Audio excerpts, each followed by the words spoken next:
હાલમાં જે લોકો આમાં ફસાયા છે તે તમામને બચાવવા માટેની જ કામગીરી થઈ રહી છે। પણ આપણા ભારતની વાત કરવામાં આવે તો ભારત કઈ રીતે આમાં અફેક્ટેડ થયું છે તો તેમાં જુઓ રાજ્ય પ્રમાણે વિગત આપી રહ્યા છે। 288 ભારતીયો ગુમ છે અને તેમાં રાજ્ય પ્રમાણે વાત કરીએ તો પશ્ચિમ બંગાળ, વેસ્ટ બેંગોલ જ્યાં 32 લોકો ગુમ થયા છે। આ આંકડો જે છે આપણે રાજ્ય પ્રમાણે કહીએ તો કેરળમ જે દક્ષિણ ભારતનું અંતિમ રાજ્ય અને તેમાં કેરળમના 33 લોકો જે ત્યાં ગયા હતા અલગ અલગ ટ્રાવેલ્સના મારફતે અને તે 33 લોકો એકસાથે ગુમ છે। આખા જે ગ્રુપ્સ જતા હોય છે।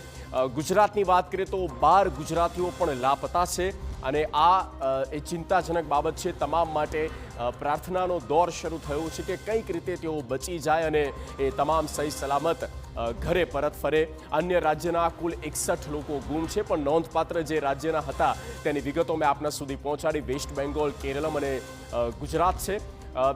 ત્રિશુલી પાવર અને એ ત્રિશુલી પાવર જે નદી જઈ રહી છે તે એક પ્રોજેક્ટ ચાલી રહ્યા છે ડેવલપમેન્ટના અને તેમાં 73 ભારતીયો ત્યાં કામ કરી રહ્યા છે અને તે તમામ ભારતીયો એ ગુમ થઈ ગયા છે, લાપતા છે, કોઈ અતોપતો નથી, ક્યાં છે, કઈ કન્ડિશનમાં છે, એ બધી જ બાબતો જે છે તે સામે આવી જરૂરી છે।